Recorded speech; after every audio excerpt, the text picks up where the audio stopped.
Good to go. Awesome. All right. So thanks again, everyone, for joining us. My name is Cody Charnell. I'm a multifamily real estate broker here with Sage Real Estate.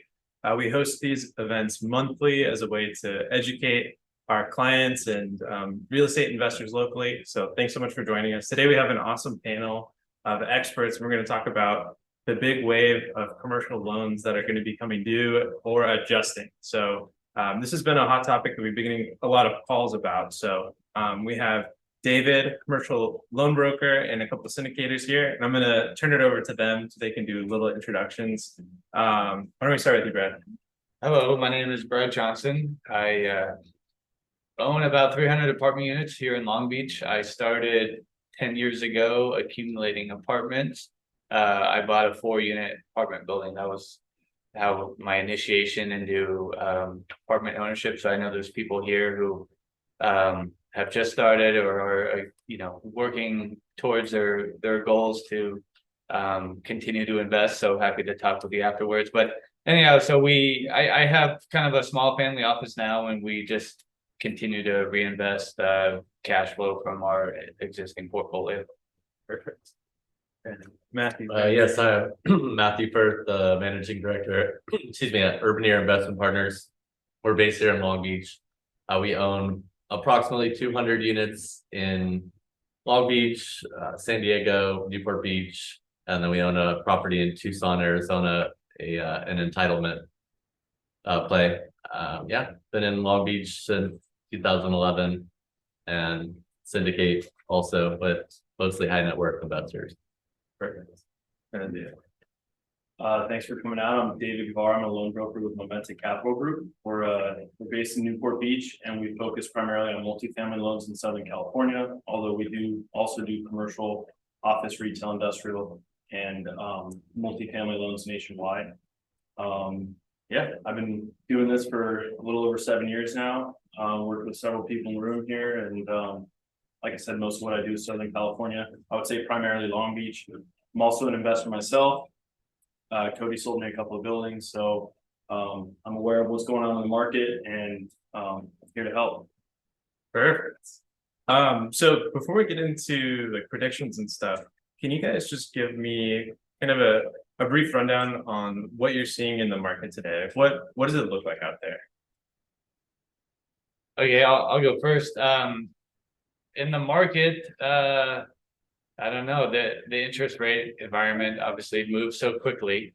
And so I think the private markets are slowly catching up to how the interest rate environment has changed. And so as buyers come in with higher debt payments, we are, slowly getting sellers to realize that, there's a bid-ask spread and where the buyers and sellers are, and there needs to be an adjustment to the cap rate that sellers are requesting. So we're I feel like right now we're in a transition phase, and a lot of the interest rate increases haven't really kind of reverberated throughout the market. So everyone's kind of figuring out how to adjust to that. Got it. Okay. You guys have anything to add to that? Kind of seeing the same thing, starting to see cap rates expand a little bit.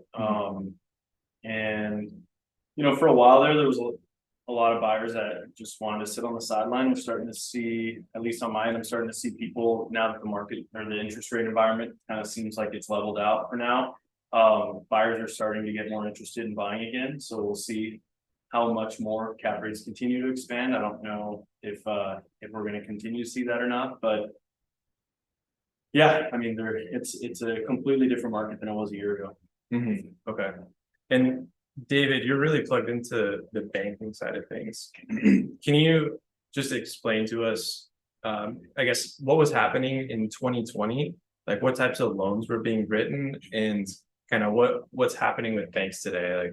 Like, I know we've all heard, credit's tightening up. We've heard that some banks have actually gone under. And those were banks that we were using for commercial loans in a lot of cases on real estate locally. So can you just elaborate a little bit on that? Yeah, totally. And I'll first start by saying I only do 5 or more unit apartment building loans. I don't do anything that's 2 to 4 units, and that falls under a different category of loans, or sold to Fannie Mae and Freddie Mac.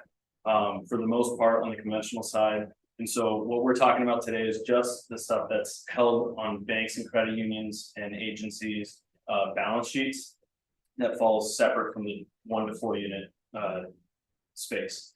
So back in 2020, 2021, and 2022, well, I guess all commercial loans have been underwritten based off the property's income, not off of its market rent, but off of its existing income and its historical expenses.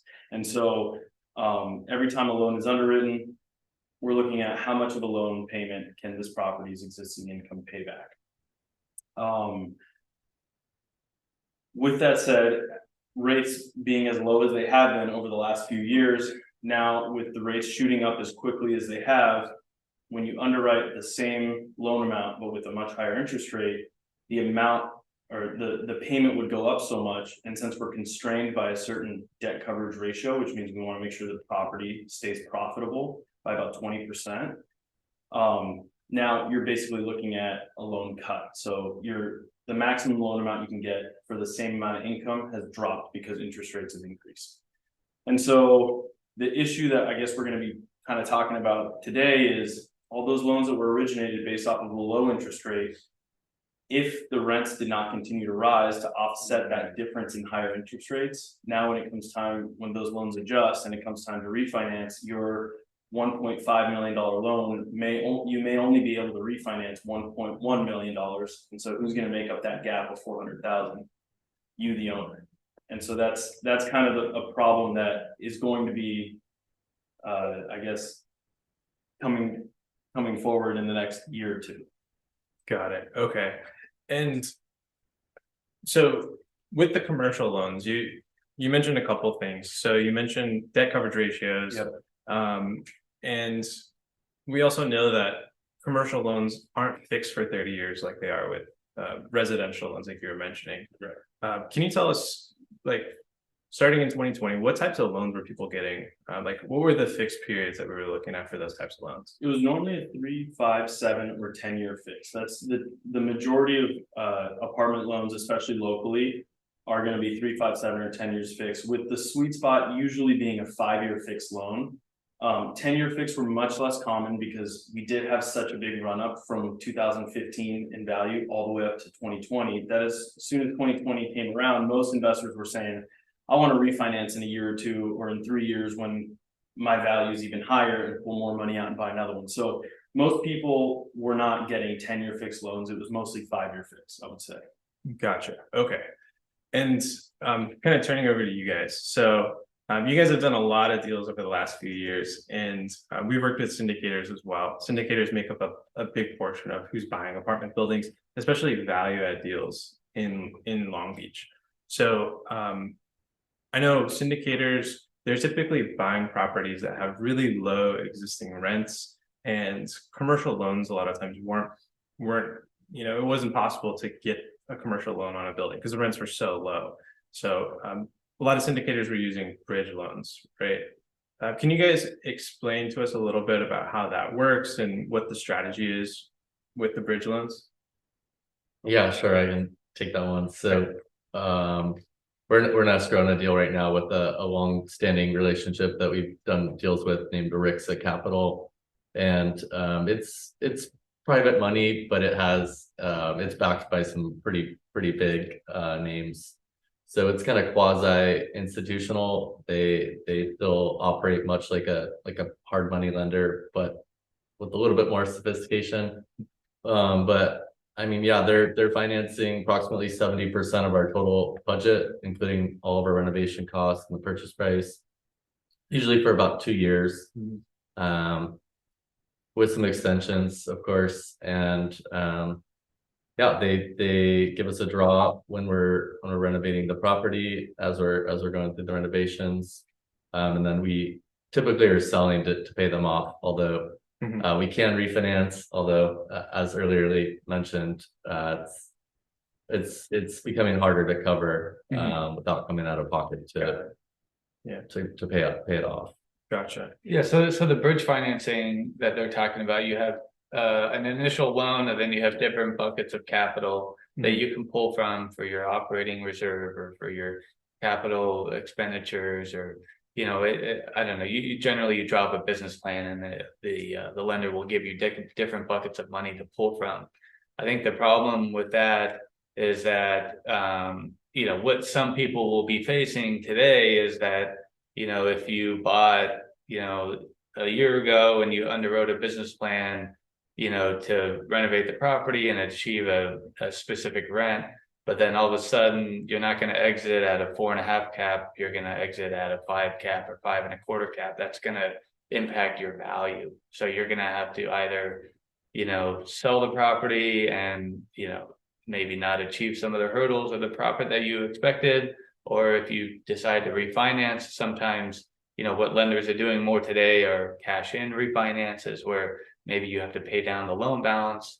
And then you can refinance and buy an extended runway to maybe continue on your business plan to push your rents when the market will allow it. So for syndicators like myself too, I will get 18 to 24 month loans. You have this finite period where you have to work through your business plan, and then you put on long-term debt or you sell the property.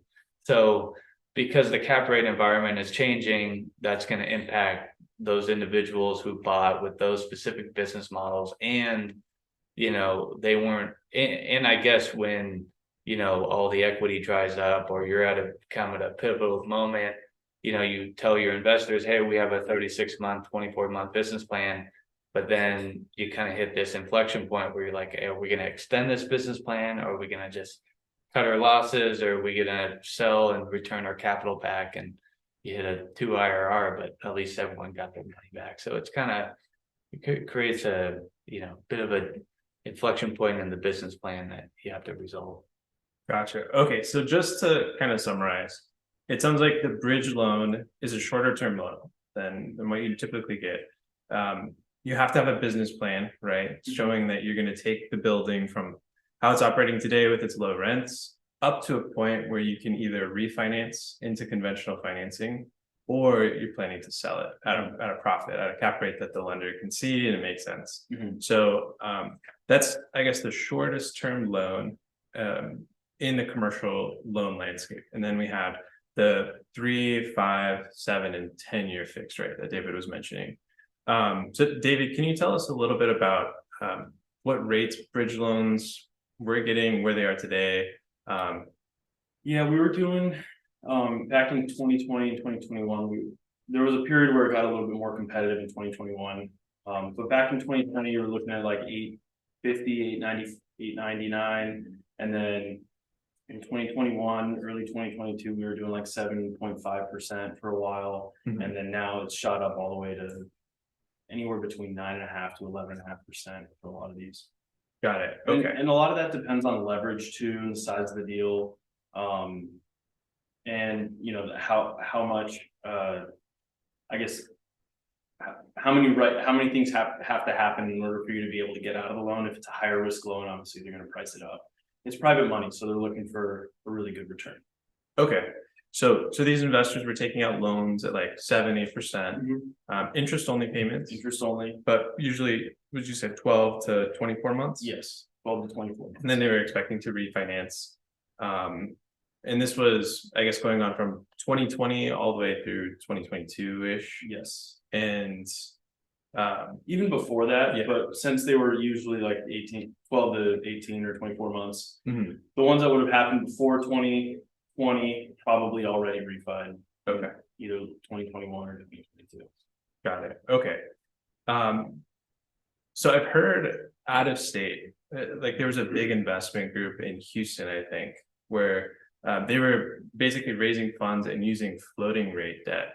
And they got into trouble. I think they had their portfolio foreclosed on. Yeah. Can you tell us a little bit about that type of situation? Yeah, that's a different type of bridge. So bridge, hard money, private money, all kind of is used in our market in the small, like the 5 to 100 unit range to describe like small private money companies that are pooling investors or backed by a fund or something like that.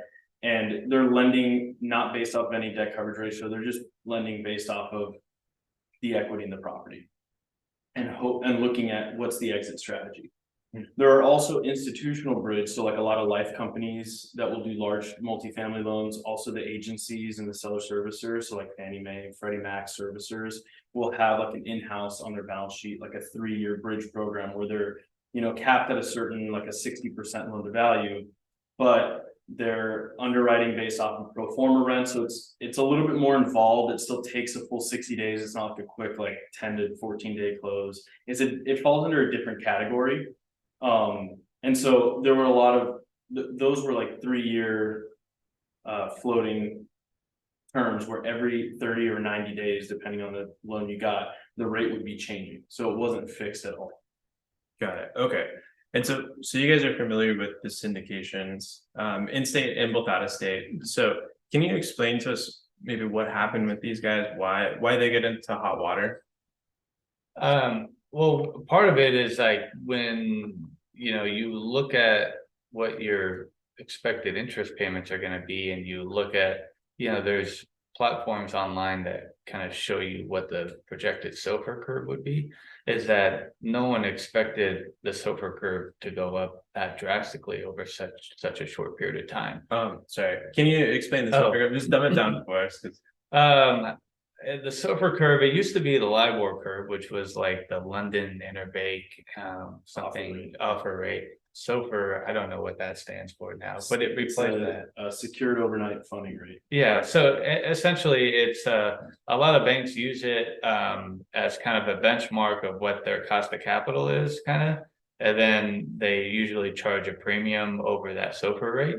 And so basically if your loan is, let's say, 200 over the SOFR rate or 250 over, so then if the SOFR rate is 0.5 and you're 250 over, then your interest rate is 3%. So then if that goes from 0.5 to 4 and you're 250 over, no, now you're 6.5, So I think the shock to the market was how drastically that increased in such a short period of time. But I think the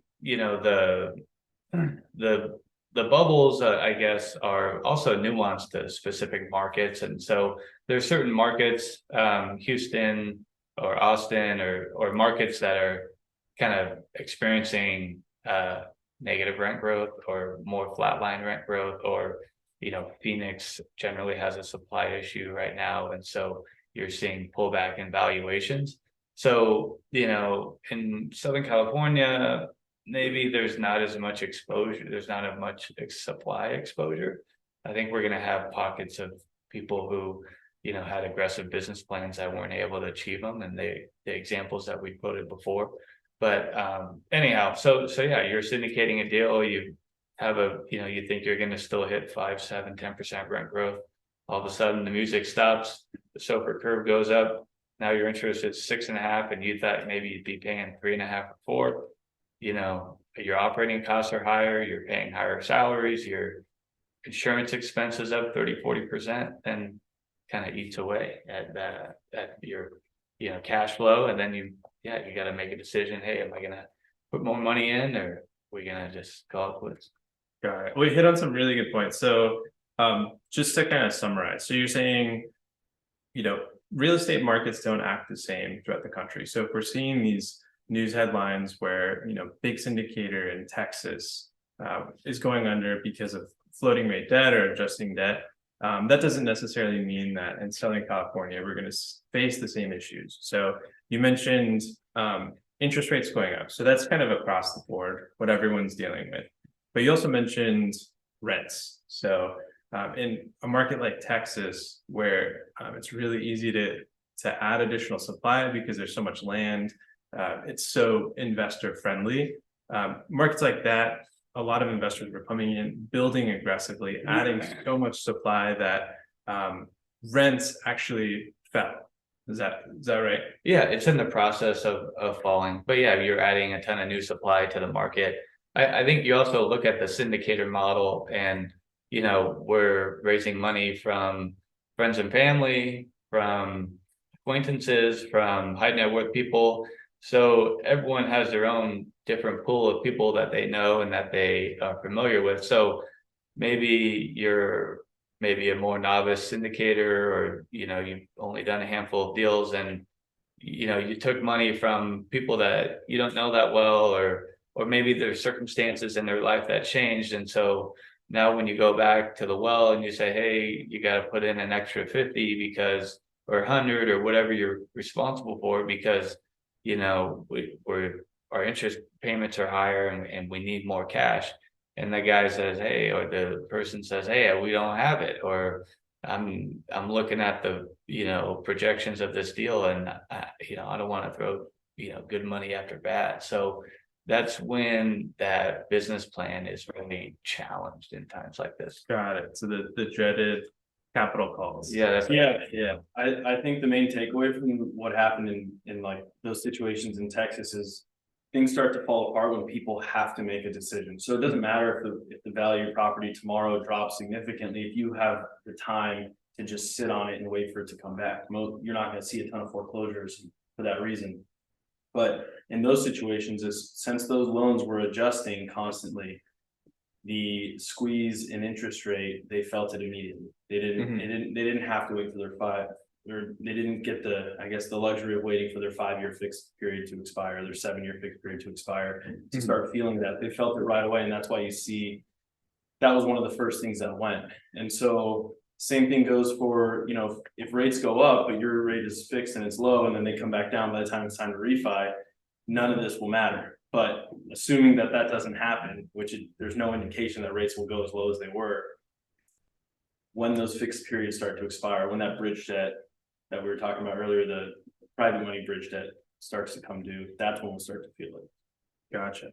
And do you have a question? Yeah, nothing to be proud of, but the guy who just in the Houston 3,200 units, I know him very well. He's like a J. The guy, I'm still thinking, I haven't talked to him after all, just how he was able to get. I'm sure there must be other KP involved. I don't know the whole team, like $230 million. This guy, he didn't own any real estate in 2017 when I know. And he was selling 180 units, and we were almost in the deal. He didn't take my money, he got somebody else. This is of course, there is all this 3% went to 7%. But I mean, isn't the banks were giving away the money on his deal, where is a bad operator who's Yeah, on those deals, you still have to qualify. Whoever's signing off on behalf of the deal and the sponsorship still has to qualify for the liquidity requirements, the net worth requirements. So if he didn't meet those, he must have had another partner that met those requirements.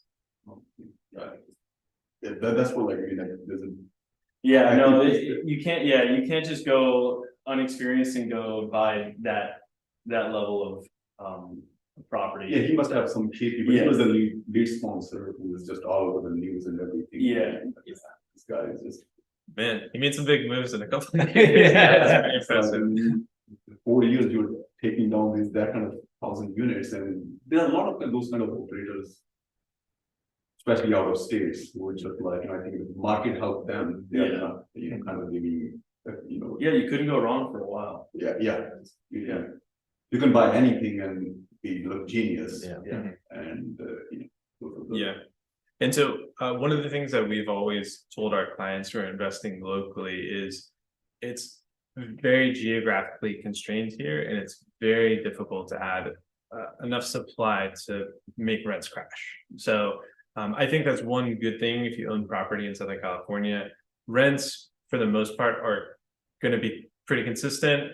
We'll see if we have rent growth over the next few years. Hopefully we do. I think it sort of depends on how things shake out in the short term. But what are you guys' takes on, what are you seeing in the rental market right now locally?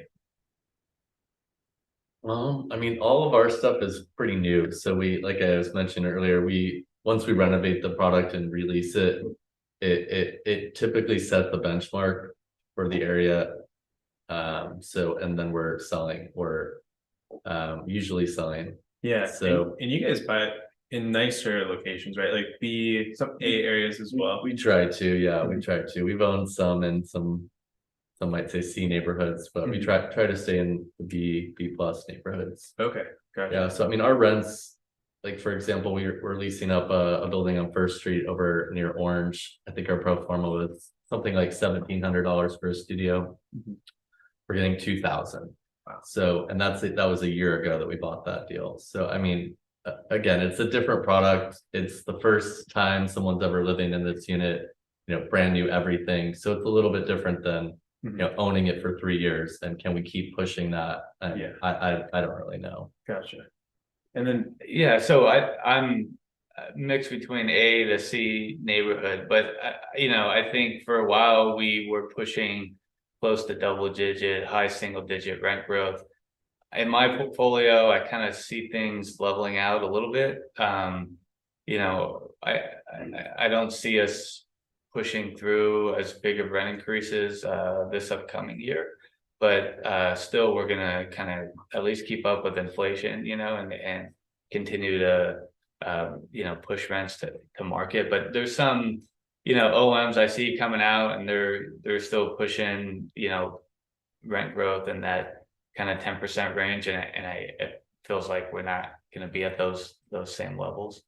So yeah. Actually, on that topic, the inflation numbers were just announced. Juan, do you want to talk a little bit about that quickly? Yeah, let me just talk about what Matt said in terms of, it's interesting when we talk about rent growth. So with two things.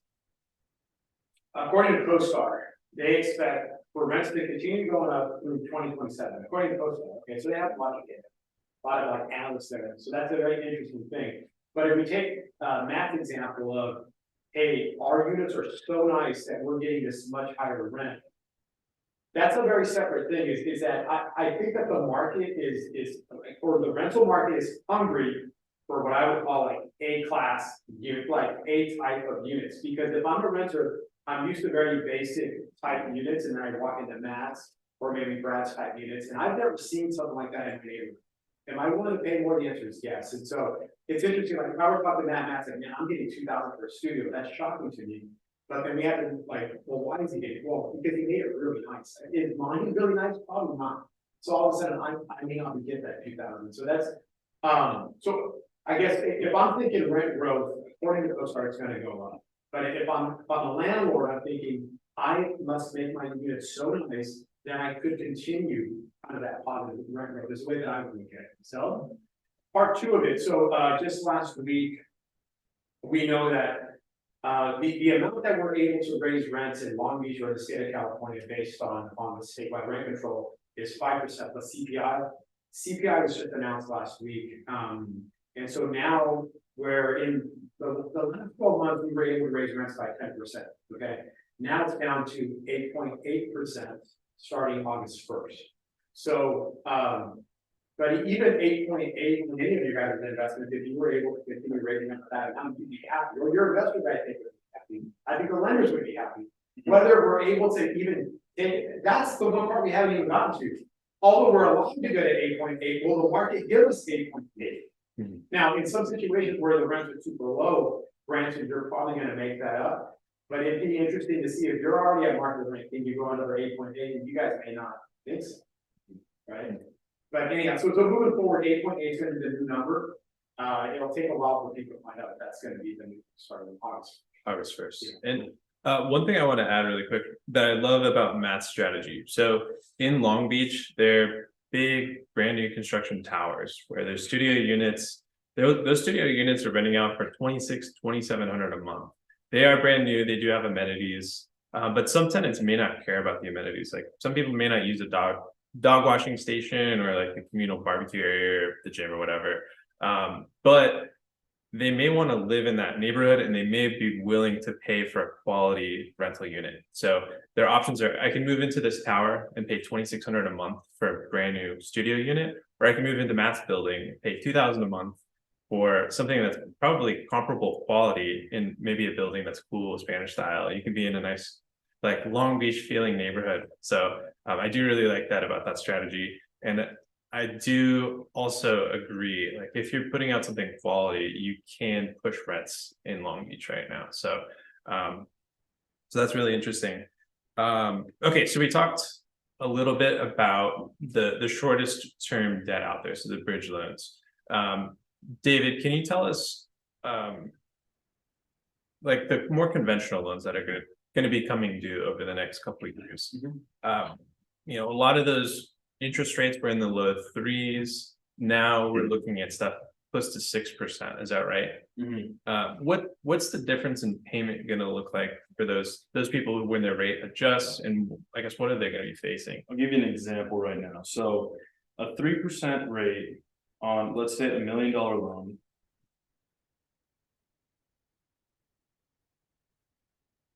And a 30-year amortization, you're looking at a principal and interest payment of $4,205.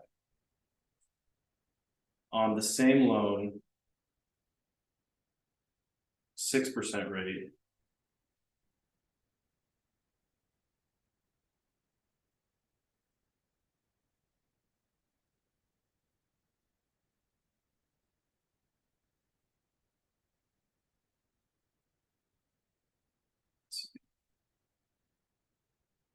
No pressure. I'm guessing it's gonna be higher. Yeah, it's gonna be high.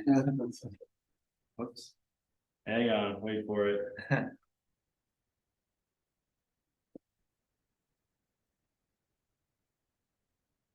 It's gonna be $6,000. So you're looking at. Yeah, You're looking at 1760. Yeah. That's assuming the same amortization. So you're looking at $1,760 difference in payment for the exact same loan amount. Now, with that said, if you're looking at that, that's just looking at the difference in interest from the same $1 million loan amount today at 3% versus at 6%. Now, I was running a scenario earlier with Juan and Cody about a loan that was a $3.2 million loan that was originated at 2.95% with interest only. So that payment was $7,500 a month just for interest. That was originated in 2021. Now, when that loan, when those 5 years of fixed period expire, that loan not only will the rate shoot up, but also you'll start having to pay principal and interest payments. And since it's a 30-year loan, the first 5 years were interest only. The remaining amortization on the loan is 25 years. So you're now paying at a 6% rate with on a 25-year schedule and principal and interest. And so now that $7,500 payment goes up to $19,000 a month. And that's if you keep your same loan and you just let it adjust and continue making your payments. So then what's the option? You go to a refinance to try to either get another interest only loan, even if it's going to be a 6% rate. But then interest only loans are also underwritten based off of an amortizing payment, albeit a 30-year amortization, a new 30-year amortization. So you're probably in that scenario, you're looking at having to put down another $800,000, paying down your loan, $800,000 just to maintain a 1.2 debt coverage ratio in order to be able to refinance. So your payment will still go up and you'll have to put in another $800,000 in order to refinance out of that same 3 point or that. If you have to put an acre on, what about the yearly rent increase you've been? So that's assuming rents haven't changed. So the remedy to all this is increase your income. So if your income increases, or a combination of income going up and rates coming down, which there's nothing we can do to control rates, so we have to just look at income. If your income has increased, then that's going to eat into that 800,000 more, and then hopefully you'll be able to cover the entire thing and not have to come out of pocket. Obviously, you'll still have a huge hit on your cash flow. Everybody's in for a huge hit on their cash flow because that's just what happens when rates go up. But So, I have a question. So if I'm an investor and I'm looking at this, this change to my payment coming up in the next few years, what option would I have if I just wanted to keep it? Like, if I just wanted to keep the loan and pay the higher rate and I was okay with that, could I do that? Or is the bank going to require me to have some cash flow in the deal, or how does that work? all the loan docs for all of these local banks, they all say that you're required as a covenant of the loan to maintain a 1.2 debt coverage ratio or greater. So depending on how the loan was underwritten, some loans already required a 1.25, but whatever debt coverage ratio was required at the time that the loan was originated, you're required to maintain or exceed that debt coverage ratio for the life of it. And so in theory, even if you're bleeding money every month, you may want to keep the same loan and just say, oh, I'll just pay it off or whatever. In theory, the bank could put your loan into default because you're falling outside of their loan covenants. And how would they know? Is it just come up with the annual reporting? Annual reporting, so, Okay. yeah, on commercial loans, you're required to submit financials. In some cases, personal financials, in most cases, just property financials to the lender every year. Some lenders require it biannually, or I guess semi-annually, yeah, every 6 months, and then yeah, they run a debt coverage ratio based on your income and expenses. In practice, does that ever happen? Like, do they ever call loans if you're not hitting the 1.2 debt coverage ratio? They try, Yes, they, I had a buddy of mine that owns some industrial buildings, where the 5 and 405 meet. Okay, And he was 1.1, they called his loans, he couldn't sell it, he had to walk away. interesting. yeah, banks typically try not to do that because even though you would think like, oh, a bank wants to get, if there's any way that they can get one of these 3% loans off their books, they're gonna try to. Mhm. But in reality, even when a bank is made whole by it, or they, there's equity in the property and they make money off of taking a property back, it still looks really bad for them with the regulators. So most of the time they'll try to work with you, but there are a lot of occasions where that exact thing happens, where, they dig their heels in and they'll take the property back or make you sell it. Okay. So it sounds like, How much time they give?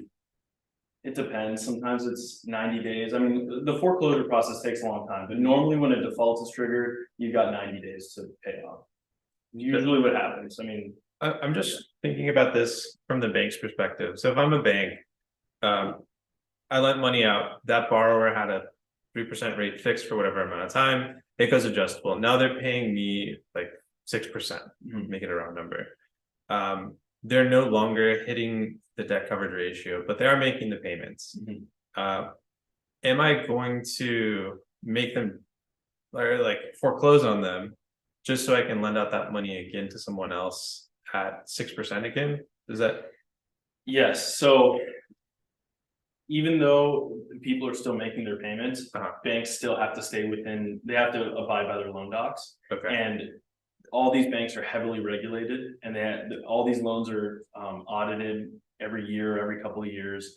And they're looked at and they're saying, is this loan performing the same way that it was originated? And if it's not, then they get slapped on the wrist. And enough of those, and they can't lend anymore. They have to tighten up their program, and people get fired. So they're gonna stick to their loan docs as much as they can.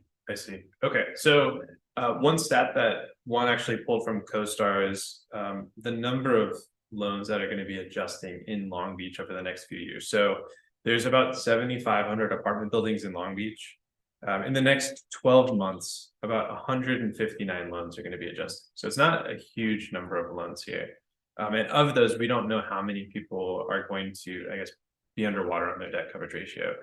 But as time goes on, we get into the longer fixed period loans. So people who are taking a 5-year fix or 7-year fix, Right. like those loans are going to start adjusting. So 2024, the number of loans adjusting is 269, 2025, 365, 2026, 525. So it is ramping up as time goes on, which is, to be expected.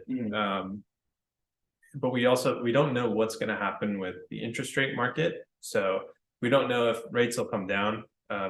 In the last several recessions, rates always get cut to revive the economy. So maybe that'll happen again. We don't know for sure. I think it's best to not plan on that happening. Yeah.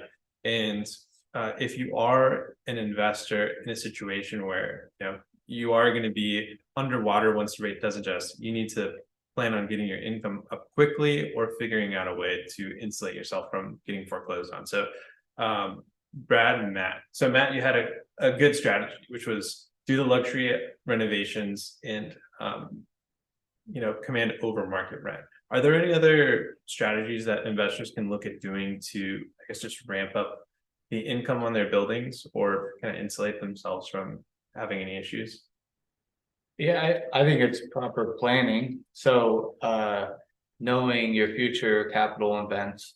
So we talked about income, Matt's business plan to differentiate, what otherwise would have been another studio on the market where he would have been competing with other like kind, and there's the inventory and market in Long Beach is generally older inventory, and so he came up with a business plan to differentiate himself, from kind of whatever some of the competition.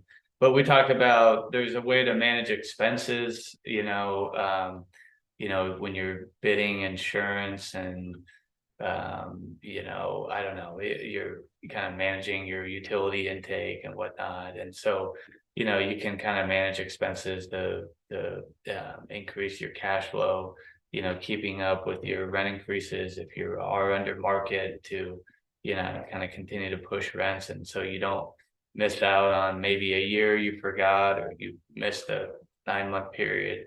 So it's probably keeping up with that. And then, forecasting out any future capital events. So if hey, I have a loan coming due in 12 months, okay? And we kind of came to Cody, I came to Juan, and we did some math, and we said, hey, kind of in that inflection point, I might have to pay down my loan. I'm not sure where rates are going to be. So you kind of get to a point where maybe you say, hey, I think I can kind of market my property in a couple months, or kind of be proactive in that approach to sell now and kind of be, that kind of cliff that you might face in 12 months if your loan is maturing, or you figure out a plan to refinance now and maybe be more proactive. Maybe you have to set aside some capital to pay down your loan and get more proactive in that approach. But it's kind of knowing your maturities, knowing kind of what future capital you have to outlay, and then developing a plan to execute. Got it. And I think we were talking a little bit earlier about ADUs. Is that a strategy that you guys would recommend that people look at as well? Yeah, definitely. It's definitely a way to increase income. We were talking about the cost of ADUs for garage conversions, maybe in that $60,000, $70,000, $80,000 range. But if you can sell your building for $200,000 a unit, and you spend 70, 80 grand to build an ADU, then you're, added an additional $120,000 of equity. But in addition to that, you kind of increase the cash flow for the property as well. So it's definitely an avenue to look at. Okay. And are you guys looking at RUBS or anything like that on your buildings as a way to decrease utility expenses and pass that on to tenants? Yes. So RUBS is something utility billbacks. I think ratio utility billback. So that's certainly where leases permit, and you have the ability to pass back utilities, any sort of shared utility usage for the building that you can pass back to tenants, that you can recuperate some of the utility expenses that you pay for the property. It's certainly a way to kind of manage your expenses and increase revenue. Okay, got it. I want to open it up for questions, since I know this is a complicated topic. So do you guys have any questions so far? Yeah. Do you guys manage the property in-house or third-party property? We do in-house. Yeah, us as well. We like control of we're running a value add strategy. There's so much with construction and new leases and stuff. I like to have the control and have a pulse on the kind of how that process is going. So we do it in-house. Yeah, all of that, plus at least for us, when we're trying to get top notch rents and really drive that, no one is going to fight as hard as us. I mean, they just aren't. Like, it's not worth it for them to show it an extra 10 times to get that extra $100 a month. They're not going to put in that kind of effort no matter what we pay them. And that extra $100 could, be hundreds of thousands of dollars over, 20 unit complex when we could have sold that. So it's crucial to our execution, at least. But you are not broker or agent. I have a broker license. Same. I never really use it, but I don't act as a broker. I use Cody and Juan for transactions, but yeah, so we do self-manage. What advice do you have, kind of knowing what advice do you have for us, the investors that are thinking, like, what can we do to get ready because kind of based on, you know, we did a video with David and kind of based on what I've taken from all this stuff, all the research that we've done, and we've spoken to a lot of people, including you guys that kind of help pitch in. I expect stuff to be hitting. Okay, I do. I really, I expect more deals to be hitting. What can we do to prepare to take advantage of the deals that come? Yeah, so, you know, we talked about a commercial market, but commercial market includes office buildings and retail buildings. And so, you know, in my opinion, I don't see a wave of distressed multifamily buildings coming, but especially in this market, maybe one-off examples in Houston or Nashville or you know, these kind of markets that had a huge run up in the last 10 years. So my advice, you know, you're investing locally, it's gonna be tough for you to really pick out that special deal where you have a distressed seller and you have that, you know, that perfect scenario. And sometimes in that case, you're gonna need a cash buyer. So if this is your first deal and you have a nest egg and you want to buy something, I would mainly focus on, you know, buying it at the appropriate cap rate. Your broker should be coaching you, you know, kind of where the market is today. And in addition, I would really just buy functional real estate. I think, you know, if you look at forward yield curves, interest rates should come down in the future, you know.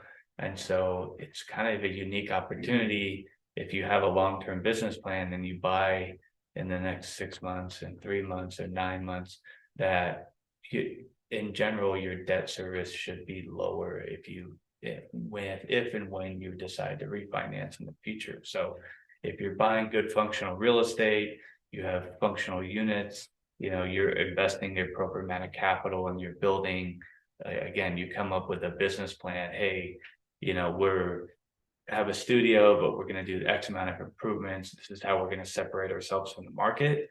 Then I think long-term, you'll be fine. What do you think, Matt, about, I mean, you guys are investors, so I don't know, you guys, like, what's going to be the strategy moving forward on future stuff? Yeah, I mean, for us, we have such a distinct like strategy. It's not for everyone. I mean, it's not easy. I mean, everyone's risk return profile is different. And so, I mean, and there's a lot that goes into what we do. It's getting harder to move tenants out. It's getting more expensive and harder to renovate units. I mean, it's not without its challenges, certainly. So, I mean, I would encourage people to be really eyes wide open if they're going to try to take on the same strategy. I mean, certainly we think there are opportunities coming and we will be poised to pounce on them, if you will. I mean, mostly we're having conversations with our equity sources and, you know, kind of informing them on what's going on, not too dissimilar from groups like Blackstone and others that are raising these huge war chests, just waiting for that time. So, yeah, just kind of, we're being pretty aggressive on the buy side. And there is still that big spread right now, but, yeah, just kind of getting ready to pounce when the time comes. Yeah. And David, I have one question. So if somebody has a commercial loan that's adjusting soon, what interest rate and I guess what types of loan programs are available today? Could they refinance into another interest only loan or what are the options now? Yeah, so I'll specifically just touch on multifamily right now because like you were saying, there's a lot of variation with different types of commercial, but for multifamily financing right now, rate in the mid to, I guess, in the low 5s to 6%, depending on, you know, what discounts are available, what lenders are interested, but you can get a loan anywhere between, let's say 5% to 6.25% is kind of the big range of where we're seeing stuff. And you can still get interest only loans. Again, you have to hit that 1.2 debt coverage ratio. So where people were before buying properties with 30-35% down, now we're seeing 45, sometimes 50% down on a lot of these properties. And so That's the main difference that we're seeing is just how much these down payments have had to grow. But as far as the amortization, interest only options, prepayment penalty options, all those things have pretty much stayed the same. Good. Good question. Let's put if somebody bought the property 2 years back, has a business plan. And now the businessman not able to execute because of restriction by the city and all this. Now the loan is due. Can that operator can get another bridge loan? Is that possible? It is possible, but bridge loans are underwritten, since they're not underwritten based off of existing cash flow, and they're not underwritten based off necessarily the person's ability to repay the debt. They're mostly underwritten based off of what is our exit strategy? How are we going to get out of this bridge loan? And so that's either through a refinance or the sale of a property. So the same burden that you had initially of showing, hey, this is the plan I need to execute in order to get out of the loan. If you're going to go apply for a new bridge loan, you have to show them a new plan that says, hey, now this is the plan on how I'm going to get out. And if there isn't one, then you're going to have a hard time finding a bridge loan. Yeah. What do the buyers look like? If I buy one of your properties, obviously you guys are, you know, the purchase properties, that's what it sounds like. If I come in to buy yours, obviously my debt's gonna be 5.5 right now, maybe. So the cap rate's probably gonna be 5.5 when you sell it. I don't, maybe 4. I mean, I'm just curious. how it makes sense. probably 4 to 4.5. I mean, that's what we try to get at least. We'll see if the market will keep paying us that. A location, Yeah. 4 to 4.5, maybe your B location, you're 5 to 5.5. You know, and then, you know, add on 50 basis points. So I'm assuming that buyers come in, it has to be 50% down to make that fly, right? Yeah, probably even more than that. On a 4 cap, you're looking at putting 60-65% down probably. We're listing a property on the peninsula and the income is so low that it's nearly impossible to get it to meet the 1.2 debt coverage ratio. I mean, it's almost like 80-90% down. So at that point, so the guy who's buying is actually a cash buyer. Pardon me. Yeah. So what I'm saying is 50, 60, 70% down to get to the 1.2 is not unheard of. But that would be because the rents are low, but if the rents are high, so like if you're an owner, your rents are high, full of buyers opens up. Why? Because someone could buy with less money down. Yeah. So I think the conversation about who your lender is and who your bank is in today's market is way more important. And that market is more fragmented today than where it was 12 months ago or 18 months ago. And we talked about some disruption in the banking industry, and there were some regional banks that are no longer here today. But you also have other regional banks who saw capital outflows that aren't on the headlines, but that where their lending standards got much tighter.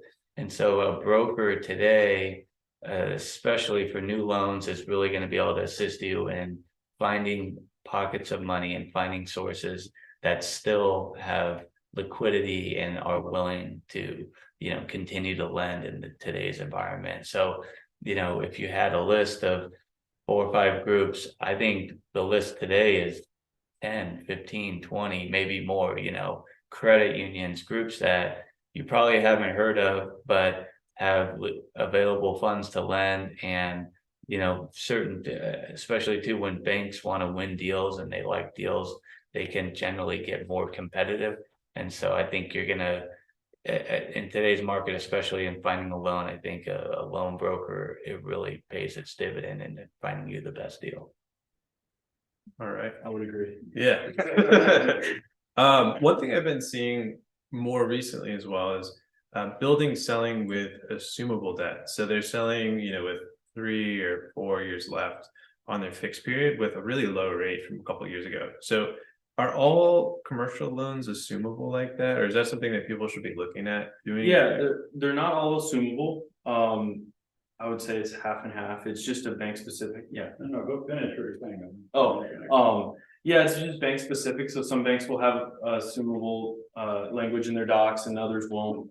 A little bit of buyer beware on that. A lot of the loans that are assumable on paper, the banks have a lot of fine print in the loan docs, and so they'll say if there's only 3 years left on the remaining period, then we'll let you assume the loan, but we're gonna underwrite it based on today's higher rate. So it was a $2 million loan amount, now it's really only a $1.2 million loan amount, but we'll let you assume it at 1.2 million, and you can keep the rate. And so you're putting an extra 800,000 down in that situation. So there's a lot of those. A lot of them will say like the new buyer has to be as qualified or more than the previous one. And so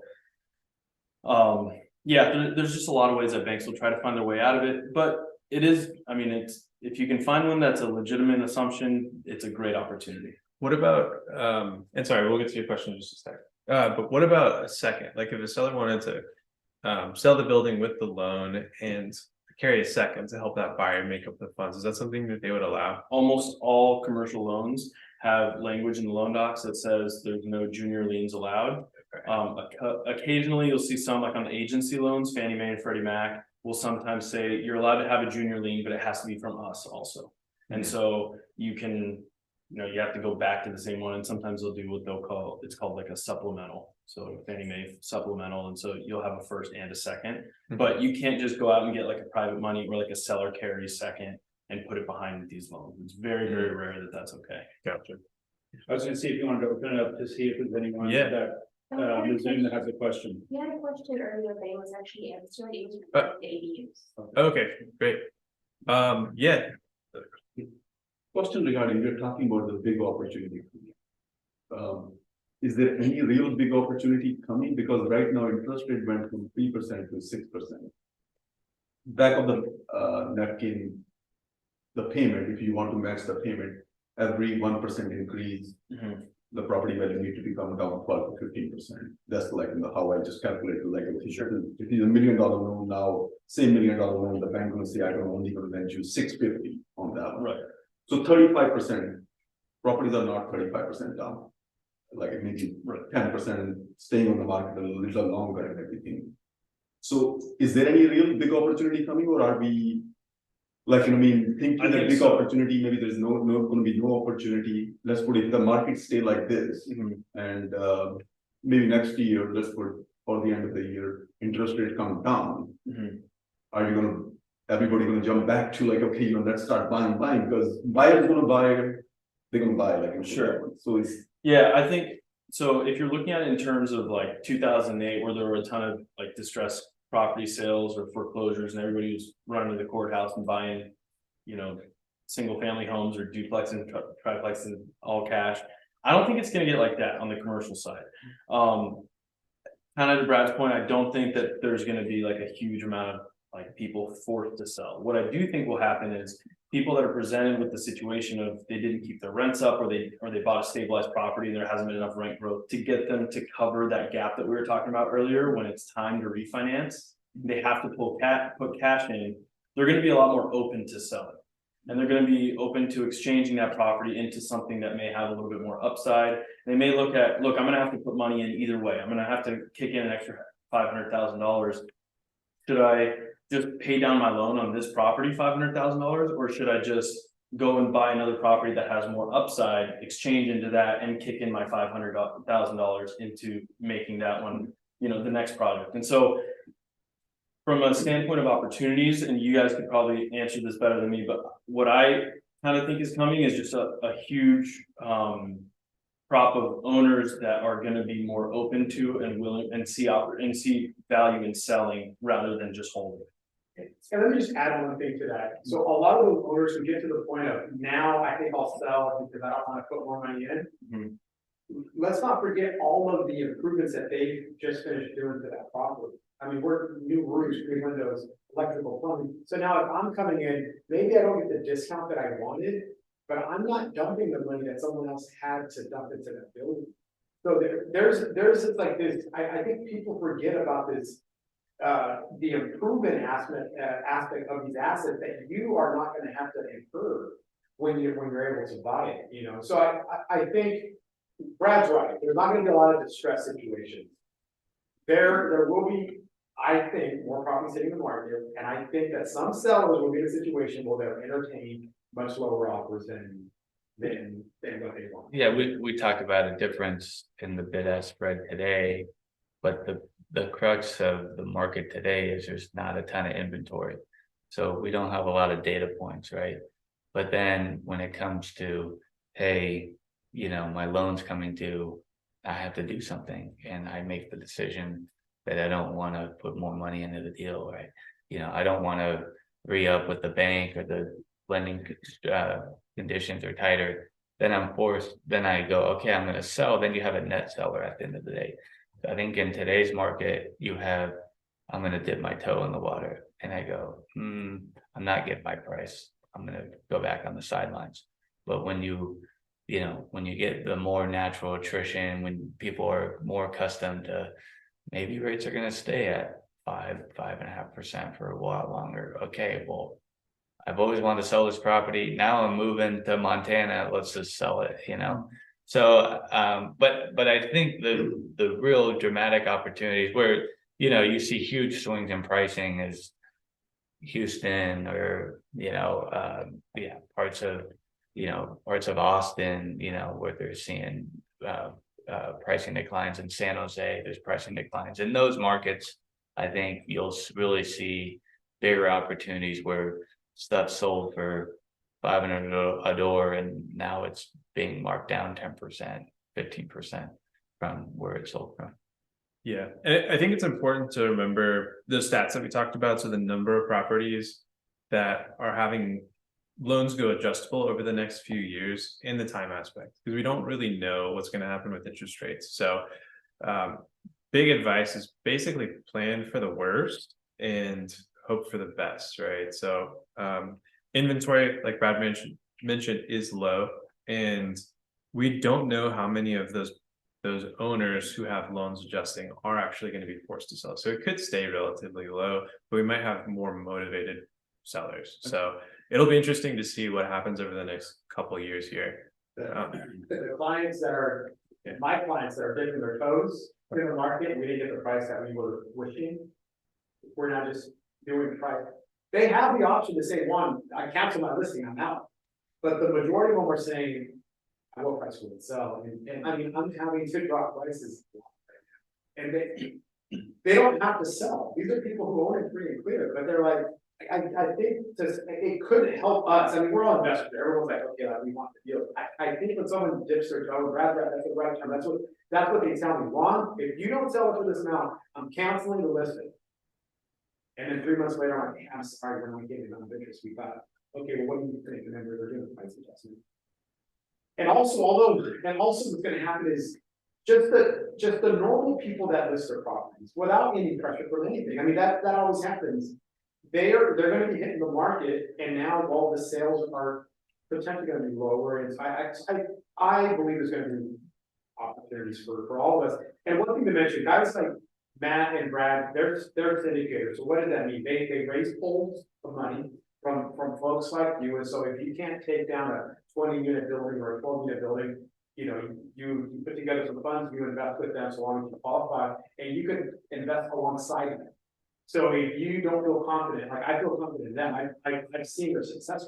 It's like the trend is there, and so they are an option moving forward in terms of investing, reaching out to them and saying, what's the next thing you're looking at? What are you raising money for now? Maybe I'm just going to run for you.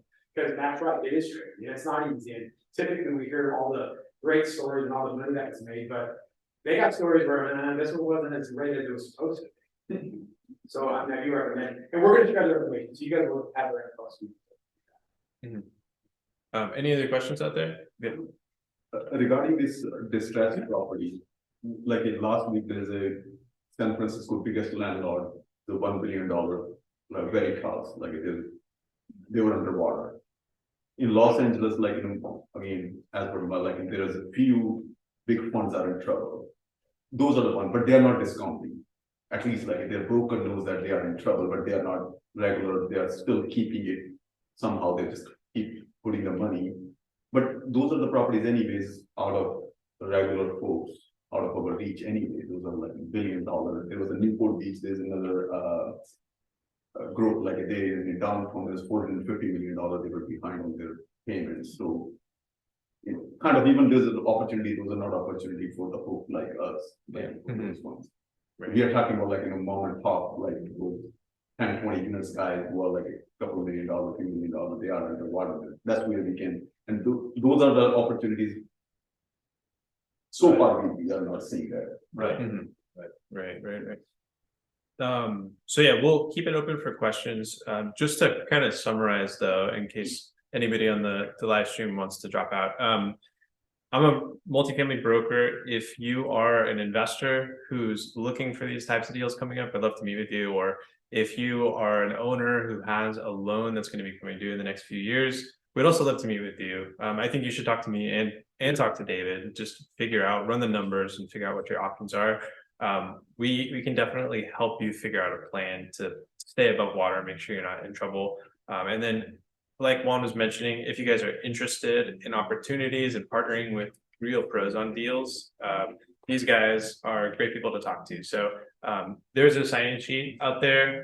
We'll pass it around. And then if you're on the live stream, we'll email out contact info for them. But yeah, is there any other questions there? If anybody has any questions, please feel free to unmute your microphones and ask them. Thank you. Good job. It was very like professional. Everybody's on Zoom, so. Okay, cool. Do you guys do, I know you guys do commercial, but, in the multifamily space, do you guys do anything outside of multifamily space? I purchased a few mixed use buildings, but generally it's got maybe one or two commercial retail component and then the rest is apartments. But in my previous life, I did all office and industrial buildings. But I'm curious as to what, you know, what potential there is with, my gut says like, there's a lot of office buildings that are gonna be in trouble when you're working at home, and, you know, what a potential trade on that would be, like, you know, converting patterns, you know. yeah. There's good things happening with some zoning changes that are allowing you to convert what otherwise would be a commercial zone or, you know, a retail use into housing. And that's happening. There's state legislation that's coming through that's you know, allowing you not to you know, if you're near mass transit, then you don't have to comply with some parking requirements, and so you're able to get maybe a density bonus or you're not having to build parking. So there are things that are happening in local or jurisdictions that are making it easier to develop. The office conversion, you know, largely it's the office floor plates don't generally translate to good apartment floor plates. They're usually too big, and so usually you want to scrape the building anyways. I live in Tustin, and they're scraping an office building that had like a 0.5 FAR, and they're building townhomes, you know, but they're going to build 100 townhomes in this pocket. But I think, you know, we focus largely on apartments, but if you know how to solve the office dilemma, you could really do well this cycle. I think the verdict is still out on what that looks like. And Matthew, you guys were doing something kind of interesting. Yeah. Was it golf course? Yeah, we've done some office, we did do a conversion of a 11 unit micro office into 6 apartments, but it's really complicated, and for some of the reasons that were just mentioned, it's definitely not easy, but it can be done. We bought a defunct golf course in Arizona, 53-acre site that we're re-entitling. We won't most likely build it. I mean, maybe we'll joint venture develop it, but converting into 210 apartments and 100 single family homes. But yeah, mostly we're buying existing multifamily and renovating. Did you guys only buy in Long Beach?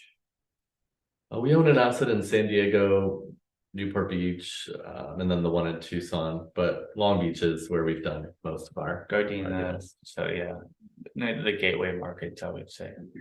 What about LA?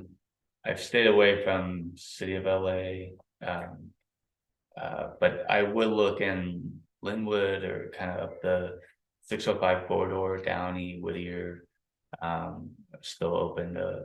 I kind of been more active in those markets the last 12 months. If there is opportunity, then we will. That's right. What interests you in that 605 corridor? You know, I think Downey is a very unique market, as far as, you know, whenever there's land and, you know, kind of an affluent, demographic, you know, but still, you know, there's pockets that are still transitioning. To me, you know, Long Beach has had a big run up in prices, and the market is more saturated today than where it was 5 years ago. So then, if that's the case, then you think there could be opportunities elsewhere. So that's pushing me Paramount, Downey, Linwood, you know, kind of different markets outside of Long Beach. You said you want to stay away from LA, but now those cities are kind of adopting all the LA, like Kodahi, or whatever Yeah. city, Southgate, and then even in the East Los Angeles market, which is a main 60 corridor, Yeah. like over there, some of the cities are Pasadena. coming up with almost Covina or whatever the other city, Claremont. Yeah, They're coming up with almost similar to LA kind of rent control, which is crazy. Yeah. Like they don't have that kind of yeah. population and everything. But That's where you go to your representatives from the apartment association, and they help advocate for you know, preserving landlord or mom and pop you know, rights and you know, trying to negotiate a fair trade. But yeah, I mean, there was a ton of political risk. You know, you learn that in school or reading a book, and you're underwriting a deal and you think, oh, there's market risk and maybe environmental risk and costs, you know, building risks. And then there is a section that talks about political risk, you know, and then that's kind of been more top of mind for a lot of us the past couple of years. And so, you know, where some cities, the ordinance are, you know, they've kind of taken a line of where they look at their housing inventory and they go, you know what, we still need some kind of attrition, although how can we compensate tenants and still, you know, find a win-win solution for both the tenant and the landlord. So, you know, and where there's people who got out of LA County altogether, you know, there's migration patterns to invest out of state and more kind of landlord friendly, you know, markets. So there is a pattern that's been happening. You know, I don't have a crystal ball of what city is the best in LA County or San Francisco or wherever it may be. Hey, John, did you have something to say? I was gonna just say, and you know, not to be a buzzkill, but yeah, there's a lot of challenging bills. I would just say that we're putting our industry hands together. June 15th, we'll know. You know, the gutting Costa-Hawkins is a big one. I mean, it would basically eliminate all what you just talked about, because local would be able to create local rent control on new construction for housing. So usually it's protected. You can put it at a market rate. The good news, like the amendment to AB 1482, looks like it's going to die, but it's going to come back next year. So when you talk about substantial remodels and all that sort of stuff, I mean, and there's a lot of other weird ones like the recording your voice for tenant applications, single party consent for only landlords. That died, but it'll be back next year somehow. So we've had some successes, and there's some big ones that we're really worried about. And you know, we want to, you know, the good news, you know, knock on wood, and I don't know if we're still on the interwebs, but you know, the good news is Long Beach is going its own way, right? So a lot of communities are not taking the lead from LA City or unincorporated LA County and managing this in a different way, right? And so I think where Long Beach is focused right now is on protecting those that are, you know, they've given government money for legal aid and stuff like that. And I'm not for that. I don't think government should be used for that, but it's a grand compromise. It's $600,000 in Long Beach. LA City is $26 million, and it's structural, meaning every year it's going to be $26 million. based on the transfer tax. So it's highly inhospitable in LA City right now, in my opinion. And it's not getting better. The majority of council there is turning a little bit even more progressive than they were. Although we have a more progressive council now in Long Beach, the mindset is a lot different. They're more focused on new housing construction and keeping people where they are, and less so on sort of just cause expansion. You know, we went through that 3 years ago in Long Beach before LA did, but we did it the Long Beach way. We didn't, you know, there's some things there we don't like, but we're living with it. Substantial remodel was a big one.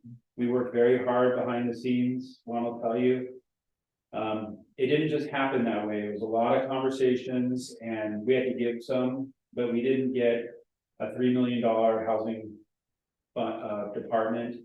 We, you know, so those things were avoided. There were relocation assistance and things like that. We have to, you know, meet people halfway. I don't think that though there's any city that won't have some form of just cause eviction anywhere in the state of California. So if it's not there now, it will be there in some evolution. But the question is, how does that going to look? If LA model, I think, is really inhospitable. I think Long Beach did it was much more of a model city where you struck that balance of what they were trying to accomplish versus where it overreached. So June 15th is the big one though, because those are some pretty heavy.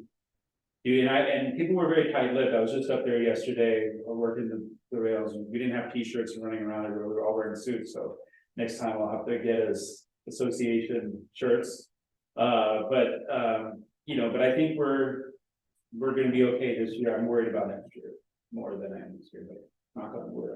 John, on today's call, there was a new city that just implemented the city. They're going to have that 4% for CP9. Is that Montebello, or do you know what? Well, so it's Cudahy, Montebello is doing it, and yeah.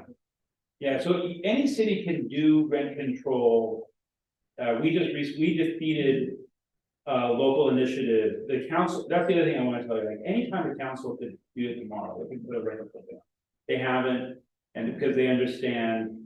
There's an education level of understanding, like, hey, we're not really helping those that we're trying to protect the most. The best example is Oakland, where they said there's a just cause provision for teachers, because you know teachers are great people. I love teachers. We love teachers. We love teachers, right? Okay, we love teachers. So let's protect them, right? Well, what do you think happened if you created a longer road to? If someone's failed to pay rent and they're a teacher and they're protected and they go through a much longer, sometimes up to 2 years, outside of eviction moratorium, I'm just talking about just cause, right? Well, so if you have two people, one's a plumber, one's a teacher, both have the same FICO score, both have the same income, but I think nowadays plumbers still make a little more. Let's say they're both equally the same. Who are you gonna lease to? You're a smart guy. Okay, you're not, you're like, so what's happening is now teachers cannot find housing, right? Now the reaction is, well, it's discriminatory. No, it's not. It's all things being equal, right? There's a competitive market. There's lots of people that want to move in here. So for every cause, there's a reaction to that. So we don't have a council that's interested in a local rent control. So in some of these smaller cities, there are very young, very progressive folks. I'll give you another example. The city of Bell Gardens. One of the youngest council member is a self-prescribed socialist Democrat, right? He has they actually did a height limit throughout the entire city. So because they didn't want gentrification. So they wanted, for ADUs even, they're fighting the state because some people want to throw ADUs on the top. And so it's a very complicated thing. A lot of folks are getting their hand around. But to answer your question, yeah, there are some cities within, I call it the gateway cities, right? Are about 88 cities in LA County. There are some that are moving in that direction. Okay, Santa Ana was one in Orange County we were looking at, and others. But I don't think it's widespread. Linwood is a city, for instance. They chose not to do it. There's a reason item came up. They kept the majority council and decided, no, we're not going to do this. Not doing rent control, like a local rent control ordinance. The bill that is currently in the Senate that's working its way through that hopefully will die in the Assembly, we have to know by June 1st. all the bills have to go to the other side to get it passed to then sign for the governor. Would eliminate or allow not just local rent control, but to do rent control on new housing. So it would gut cost of pockets, and that's what we're even more, because if we're trying to create new housing production. You're gonna, create more risk in the marketplace, people won't make investments if they can't do what you did, which was spend a lot of make it beautiful where people wanna be here, right? Folks won't do that, if that passes, or it'd be more risky for people to create a lot of uncertainty in the marketplace, so I think we'll be okay. Question on that, a brand new development has market rents. So why is that? You can't, they'll cap it, so they'll say, okay, great, you'll have a market rent, but you can't go more than 3%. Moving on, Per year, correct. yeah. I take that, I have a rent control property in San Pedro, I take that night and day. I take 3% a year. Our messaging I love it. I'm sorry, I walked in late. Did you guys mention or know what the rent control, what the February 1st is allowed in LA, where they're gonna allow us to increase 3% unknown yet? They're selling, Yeah. I would think 8% in August. 8.8. starting August and. What's your question, Larry? In LA City or county, LARS. LA City is the rent freeze till February. February 1st, 2024. LA County unincorporated, you can go. By the website is a 3%, but I'm getting 8% increase by the section 8, so I'm giving 8% to. I'm just wondering when they announced that HUD number, whatever that is, Yeah. every year it can change. Well, if you get on our mailing list, we will update Yeah, you, we'll so update it. make sure to sign in. And then, yeah, I'm gonna end it here, and then we have the room to network. You guys continue to ask questions and stuff, but big round of applause. Thank you guys.